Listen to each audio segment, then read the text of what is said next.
আরে বাবা, আজ তো অনেক দেরি হয়ে গেল। আজ মাস্টার মশাই আমাকে বোকা দেবে।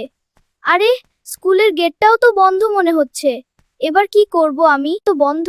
ওই যে একটা ছোট্ট কুকুরছানা, ও কি আমার দিকে তাকিয়ে আছে? ঘন্টু দেখলো ছোট্ট কুকুরছানাটা একা বসে আছে। ঘন্টু আস্তে আস্তে কুকুরটার কাছে গেল, তারপর আদর করে কুকুরছানাটার মাথায় হাত বুলিয়ে দিল। দেখতে দেখতে স্কুল ছুটি হয়ে গেল,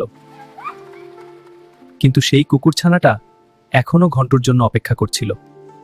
এই যে রে কুকুরছানা। ঘন্টু তার কাছে গেল, আদর করে মাথায় হাত বুলিয়ে দিল, তারপর কোলে তুলে নিল। সেদিন থেকে ওরা খুব ভালো বন্ধু হয়ে গেল। ঘন্টু কুকুরছানাটিকে কোলে নিয়ে বাড়ির দিকে রওনা হলো। পাখিরাকিরা কিচিরমিচির করে বাসায় ফিরছে। ঘন্টু আর তার নতুন বন্ধু ধীরে ধীরে বাড়ির পথে হাঁটছে। মা গেটের কাছে দাঁড়িয়েছিল। কুকুরছানাটিকে দেখে মা একটু অবাক হয়ে গেল। ঘন্টু কুকুরছানাটিকে নিয়ে মায়ের পাশ দিয়ে হাঁটতে হাঁটতে ঘরের ভিতরে ঢুকে গেল। মা, আজ থেকে এই কুকুরছানাটা আমাদের সাথেই থাকবে।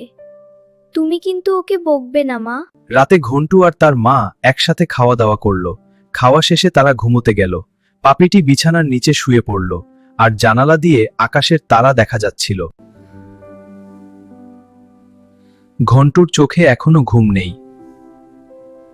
বিছানার নিচে কুকুরছানাটা নিশ্চিন্তে ঘুমোচ্ছে। ঘন্টু শুয়ে শুয়ে ভাবছে আগামীকাল পাপ্পিকে নিয়ে গ্রামের মেলায় যাবে। মেলাটা অনেক বড়, অনেক ঘুরবে, অনেক মজা করবে। পাপি, দেখো বেলুন। পরদিন সকালে সুন্দর রোদ উঠেছে। তারা সবাই খুব খুশি, কারণ তারা একসাথে মেলা দেখতে যাচ্ছে। ঘন্টু আর তার মা মেলার মাঠে ঢুকলো। চারদিকে অনেক লোক, অনেক দোকান, নাগরদোলা, খেলনা আর কত কি।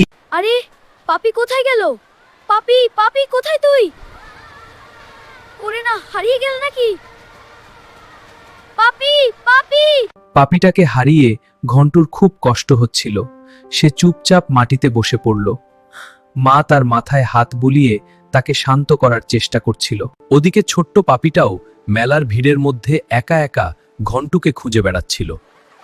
ঘন্টু আর তার মা মন খারাপ করে মেলা থেকে বেরিয়ে এলো। পাপিটাকে না পেয়ে ঘন্টুর মন ভেঙে গেছে।